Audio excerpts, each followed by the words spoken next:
कहानी की शुरुआत एक ऐसी दुनिया से होती है जहां आजिन नाम के खास किस्म के लोग रहते थे। असल में आजिन कुछ अमर लोग थे जो किसी भी तरह के हमले को झेल सकते थे, यहाँ तक कि वो अपनी शक्तियों की मदद से खुद को दोबारा जिंदा भी कर सकते थे। और इन्हीं शक्तियों के बारे में ज्यादा जानकारी इकट्ठा करने के लिए सरकार ने आजिन कमेटी की स्थापना की। इसके बाद हम के नगाए नाम के एक आदमी को देखते हैं जो रोड पर चल रहा था, पर अचानक उसकी टक्कर एक गाड़ी से हो गई। पर इसके बावजूद भी उसका शरीर अपने आप वापस सही हो गया, जिसका मतलब था कि वो भी एक आजिन है। पर इस हादसे से पहले के नगाए बिल्कुल एक आम जिंदगी जी रहा था।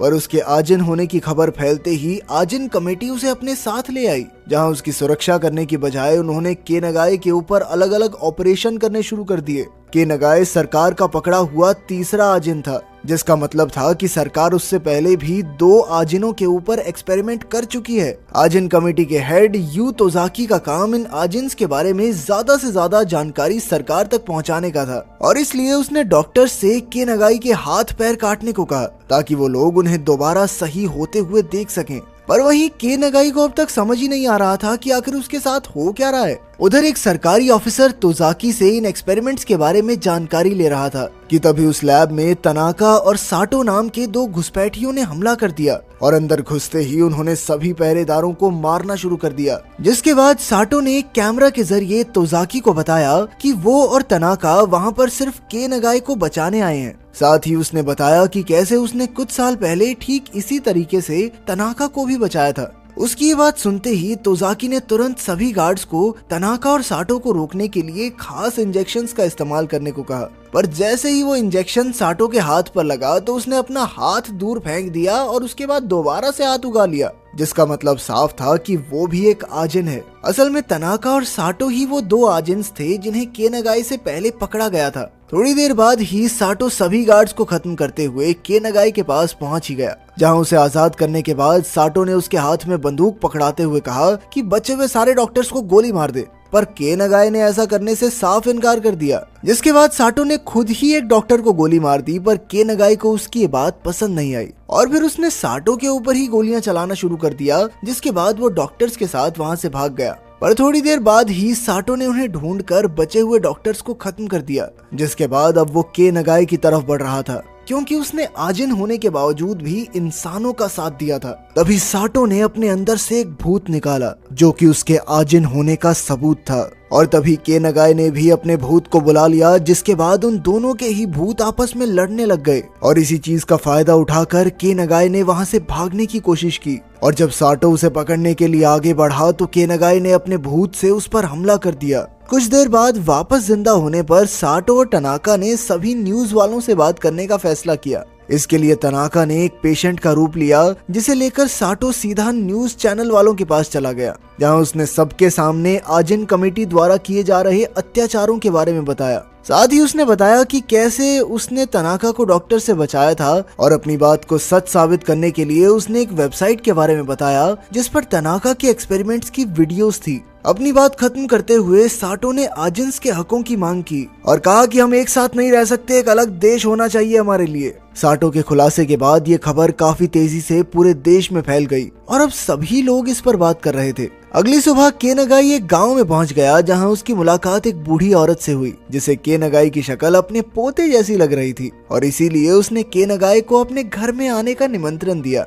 उधर के नगाई की बहन एरिको, जो हॉस्पिटल में भर्ती थी, उसे अपने भाई के बारे में टीवी पर चल रही न्यूज से पता चला, और इसके थोड़ी देर बाद ही तोजाकी की असिस्टेंट इजुमी के नगाई के बारे में पूछताछ करने के लिए उसके पास पहुंच गई। पर एरिको को तो खुद अपने भाई के बारे में कोई जानकारी नहीं थी। पर तभी अचानक से तनाका के भूत ने इजुमी पर हमला कर दिया, जिसे वो हॉस्पिटल के बाहर से बैठा चला रहा था। पर असल में इजुमी भी एक आजिन थी, और उसने तुरंत ही अपने भूत को तनाका का सामना करने के लिए बुला लिया, जिसके बाद उन दोनों में लड़ाई शुरू हो गई। इजुमी के इस राज के बारे में पता चलते ही तनाका उसे खत्म करके एरिको को अगवा करने के लिए सीधा हॉस्पिटल के अंदर ही आ गया। पर तब तक उन दोनों के आसपास काफी सारे लोग इकट्ठा हो गए थे, जिन्हें देखकर तनाका चुपचाप वहां से चला गया।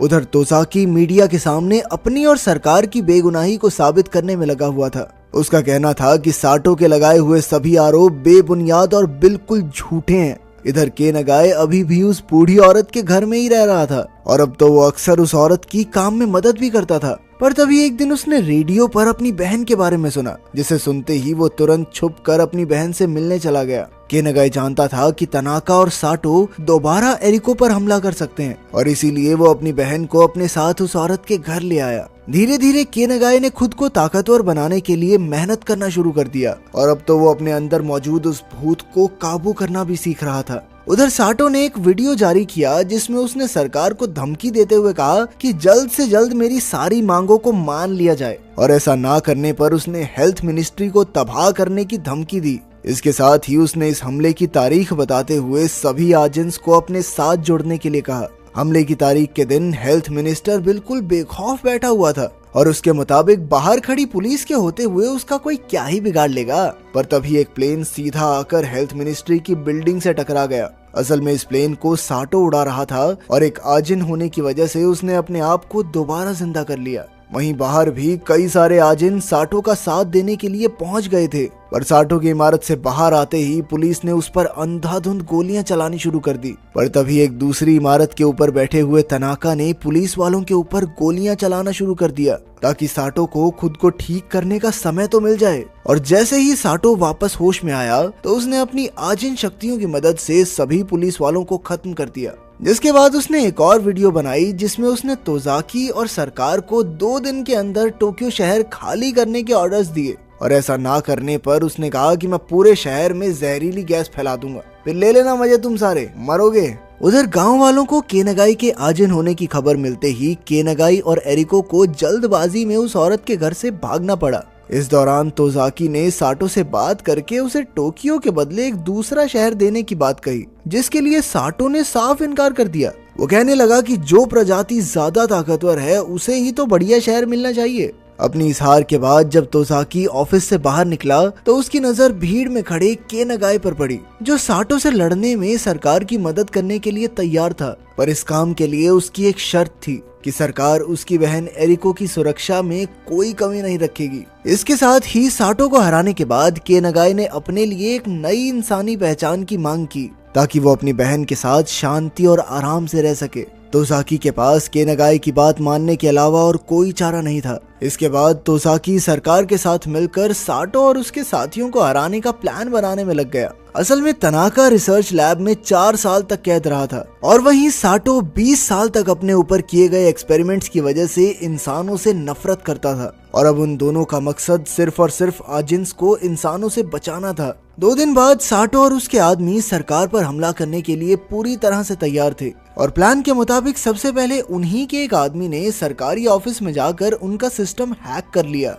उधर तनाका ने इमारत के अंदर मौजूद सभी लोगों को कैद कर लिया था, जिसके बाद वो लोग जहरीली गैस छोड़ने के लिए इमारत की छत की तरफ बढ़ने लगे। पर तभी तोजाकी ने उस हैकर को ढूंढकर उसके ऊपर उसकी बंदूक तान दी और इधर तनाका अपने कुछ दोस्तों के साथ गैस वाले कमरे तक तो पहुंच गया था। पर तभी अचानक से एक काली सी चीज ने उन्हें चारों ओर से घेर लिया। असल में ये चीज केनगाई ने अपने भूत की मदद से बनाई थी और इसी चीज का फायदा उठाते हुए पुलिस वालों ने तनाका और उसके साथियों के ऊपर खास इंजेक्शन से हमला कर दिया। उधर साटो एक लकड़ी की दुकान पर मौजूद था, लेकिन फिर अगले ही सेकंड वो इमारत के अंदर पहुंच गया। असल में तनाका साटो का हाथ काट कर अपने साथ बैग में लाया था, जिसकी मदद से साटो ने अपने आप को उस कमरे के अंदर जिंदा कर लिया। पर उसकी इस चाल ने केनगाई और पुलिस वालों दोनों को हैरान कर दिया था, क्योंकि उनमें से किसी के दिमाग में भी ये बात नहीं आई थी। और जैसे ही पुलिस वालों ने उस पर हमला करने की कोशिश की तो साटो ने अपने भूत की मदद से उन पुलिस वालों को खत्म कर दिया।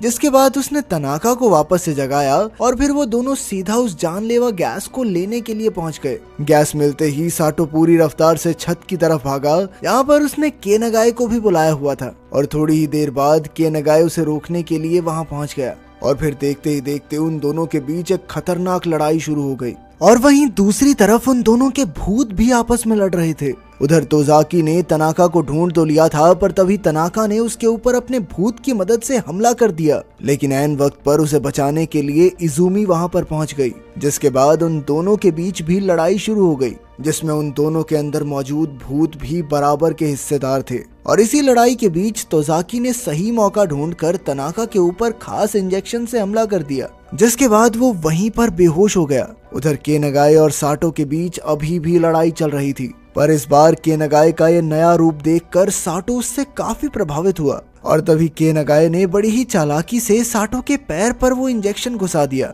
लेकिन इसी बीच उसका भी एक हाथ कट गया था। साटो के बेहोश होने के बावजूद उसके अंदर का भूत अभी भी जिंदा था और उसने साटो को फिर से जिंदा करने के लिए उसे तुरंत ही जान से मार दिया। ये देखकर केनागाए काफी ज्यादा निराश हुआ क्योंकि उसके पास अब और लड़ने की शक्ति नहीं थी। पर जैसे ही साटो उस पर हमला करने के लिए आगे बढ़ा तभी बहुत सारे पुलिस वालों ने वहां पहुंचकर उन दोनों को ही लिक्विड नाइट्रोजन गैस से जमा दिया, जिसके चलते वो दोनों वहीं पर जम गए। इसके बाद पुलिस वालों ने उनके बर्फ के पुतलों के छोटे छोटे टुकड़ों को तबाह करके साफ कर दिया ताकि वो दोनों खुद को वापस जिंदा न कर सकें। पर थोड़ी देर बाद ही केनागाए ने लड़ाई में कटे हुए अपने हाथ की मदद से खुद को वापस जिंदा कर लिया, जिसके बाद वो शीशा तोड़कर सीधा बाहर की तरफ भाग गया। अगर वीडियो पसंद आई तो लाइक कर देना, चैनल को सब्सक्राइब कर देना। मिलते हैं अगली वीडियो में।